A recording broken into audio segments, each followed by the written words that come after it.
Welcome back to the program. It's the Vicki McKenna Show. And I'm Vicki McKenna, and you have a chance to win $1,000 if you remember the keyword, which is pay. So if you don't remember the keyword, big deal. I'm going to tell you anyway. Pay, P-A-Y. Go to our website, play the contest, enter the keyword. You could win $1,000. You could, you might not, but you could. You can also play on our iHeartRadio app. Jason Isaac is standing by. He is the CEO of the American Energy Institute. He is also a former state rep in the great state of Texas. Joins me on the program to talk about what to do when you've already got bad green policy baked in. And that is what is going on across the United States, Jason. Bad green policy is baked in. I mean, whether we're talking about automakers that bought into the EV BS and now they're losing billions of dollars a year, almost begging to keep the mandates in place because at least they've got, something to look at in terms of kickbacks. But, I mean, look at your state of Texas. They went whole hog on green energy, and now Texas can't handle a week-long cold snap. And Wisconsin wants to poise itself to do the exact same thing. So what do you do about that? Well, it's going to be really dangerous in Wisconsin because it's a lot colder temperatures and people will freeze to death like they did in Texas back in 2021 when we had temperatures below 20 degrees for several days. That's not uncommon in Wisconsin. It's uncommon in Texas. We're right at about 20 some odd degrees today, having snow flurries in the capital city in Austin, wind chills about 6 degrees, but it'll warm up to 40 or 50 by this afternoon. And so we'll be fine. Our grid's fine for producing electricity, but it's just costing so much more. At the time of Winter Storm Uri in 2021, just 4 years ago, 33% of our Texas grid, ERCOT, Electric Reliability Council of Texas, was 33% wind and solar, these variable sources of electric generation that don't work on demand. There's no reliability standard that they have to meet whatsoever. Today, that grid is up 47% of these variable Chinese-made, heavily subsidized sources. It's absolutely crazy. And so I say our grid's going to be fine. It's because a couple of reasons. The temperatures aren't going to be sustained, below 20 degrees for more than a couple of days, and it won't be that way for even a day. So that's actually good. But what's happening is our managers, the Public Utility Commission and ERCOT managers are saying, equipment, you can't go on maintenance. You've got to stand by and be idle in case the wind isn't blowing or the sun isn't shining. And so you're delaying maintenance on stuff that needs to be maintained. Over 700 power plants in the state of Texas, they need to be taken offline and maintained so they continue their life. And what they're doing is they're paying. The Independent Market Monitor reported in 2023 $12 billion in payments to reliable natural gas, coal, and nuclear to stand by in case the wind doesn't blow or the sun doesn't shine. And ratepayers are absorbing all that. So, yeah, we have electricity, those of us that can afford it, but we're paying a lot more for it. Here's what we've got going on. Our utilities are actively promoting wind and solar projects in Wisconsin that are owned by multinational corporations with ties to Saudi Arabia or with ties to China, because then they have an excuse to, demand either a new facility, additional resources for expanding capacity. Maintaining existing facilities does not pay because they can't depreciate them forever. And so that's what we're seeing. This is already it's already in the pipeline. You've got solar projects coming online. The utilities are saying, yay! It's not going to do anything except weaken over time the grid here in the Midwest. And so I guess I'm wondering, is there look at Texas. Texas is a nice, mild climate, okay? And if Texas can have problems, to your point, the very first thing you said, what happens, like Wisconsin right now, it's hovering around 0 degrees. What happens in Wisconsin when our grid starts getting hinky?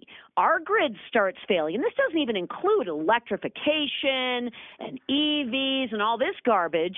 It's just what the existing projects are getting the utilities to do to set aside the capacity that is generated by coal and natural gas. Can the Trump administration do something about this? Absolutely. The EPA is, and it's great under Administrator Zeldin and Chris Wright's leadership of the Department of Energy, the first person to ever have experience in the energy industry leading the Department of Energy. He called just in the last week that we need more coal generation in this country.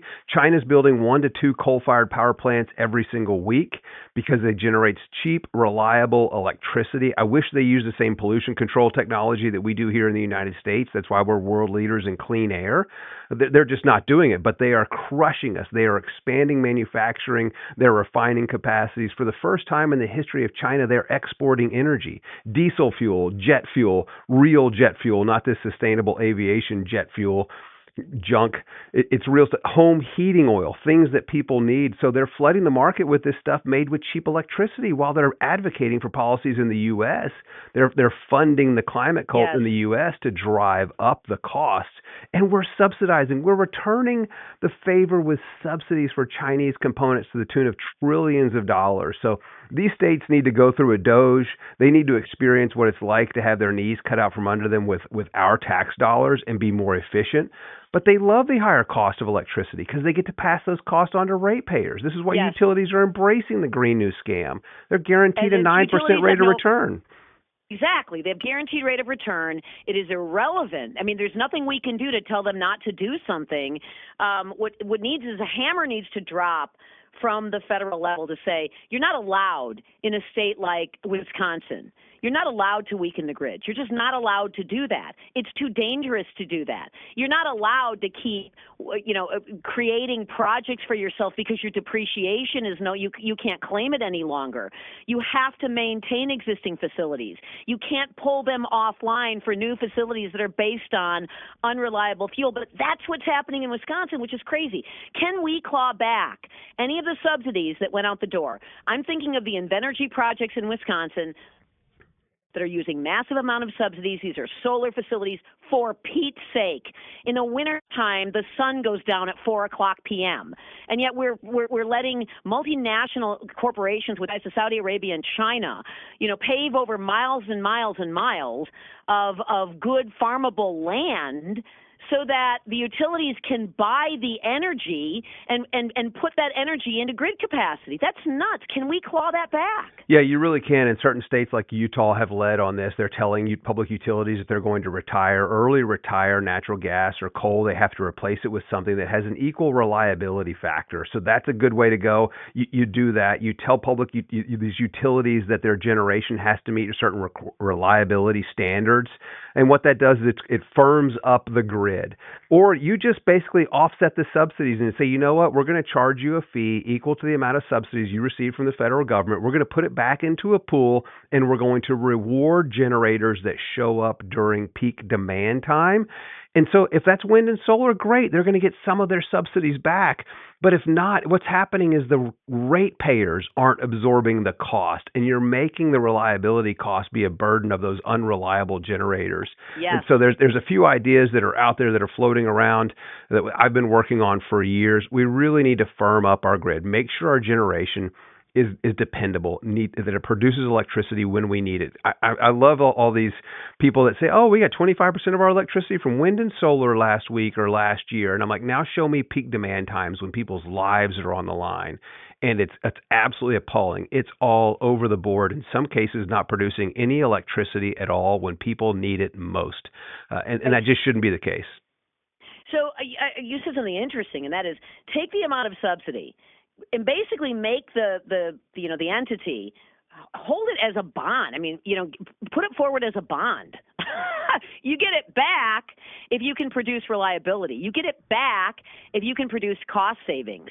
But otherwise, no, we're going to put it in a pool. And I don't know, you take that pool and you lower rates. How about that? Rates never seem to ever go down. All of these promises, but I haven't seen my rates go down. I've seen my rates go up. And there's talk of more, quote, renewable fuel. We've got a governor here that's obsessed with it. We've got, most of the Democratic Party in Wisconsin that is now poised to try to seize control of the legislature is obsessed with it. But there's nothing that, number one, protects the grid and number two, protects the ratepayer ever. Yeah, at the beginning of the shale revolution, the late 2008-9 time frame up to about 2013 and 14, you actually saw electricity costs decrease in this country, and that brought manufacturing back with it. That's why China's crushing us on industrialization. Germany is deindustrializing before our eyes because they have the most expensive electricity on the planet, and they have embraced the Green New Scam like no one else. The United Kingdom is deindustrializing because they're doing the same thing, doubling and tripling down on stupidity. stupidity. And we've got to reverse the trend here in the United States. I'm so excited what's happening with USAID. Because as I was testifying in front of the Texas legislature just this week on this ESG scam, the people testifying before me were talking about the increase in strength and severity of storms. They were lying. Storms have actually decreased in strength and severity over the last 10 years. But you find out these organizations receive funding from a group called the Tides Foundation. And because of Doge, we now know that up to $20 million of taxpayer money was funding the Tides Foundation and other left-wing organizations. So these groups have been cut off from getting our money to be weaponized against us. So I think some of the climate cult is going to lose a lot of funding because they're no longer being subsidized by taxpayers. And that's a great thing. Yeah, and if Trump wants to bring back manufacturing to the United States, he's got to address aggressively, number one, the regulatory costs, because we know quite a bit about them here in Wisconsin. It's about $20,000 just to put somebody to work in a manufacturing facility in Wisconsin. That's just regulatory compliance. Then there's energy costs. If he wants to bring U.S. manufacturing back with a vengeance, then you've got to do something about getting your arms around the energy costs. And that, if that requires federal intervention at the state level, this idea that there's, we're going to have state laboratories that are just going to create all this competition. Oh, give me a break. We don't have competition with regard to utility rates. Nobody is out there saying, let's make Wisconsin the cheapest place to have, to have energy because that's going to bring our manufacturing capacity back to Wisconsin. That's just not happening. There's a whole set of law that says it can't basically happen. So that's where I want the feds to intervene to say, you know what? It's energy, for crying out loud. You need it to live. And so it is going to be affordable, damn it. And this is what we're going to do to force states to make their energy affordable. And you know what? If that means that they're going to have to make the utility monopolies mad, so be it. Absolutely. I couldn't agree more because the utilities, these publicly owned, investor-owned utilities, you look at who their top shareholders are. It's companies like BlackRock, Vanguard, yes. and State Street, these globalist financial institutions that have bent the knee to ESG and the World Economic Forum. They own about 20% of every single publicly owned utility in the state of Texas, and they're forcing this energy transition, which is just transitioning our money to China. It's making our electricity more expensive and less reliable. And unfortunately, they're now feeling the heat. The SEC just announced new ESG requirements, and BlackRock is pulling back all of their work on ESG. So this is good. They've pulled out of some of these climate cults, these globalist financial organizations.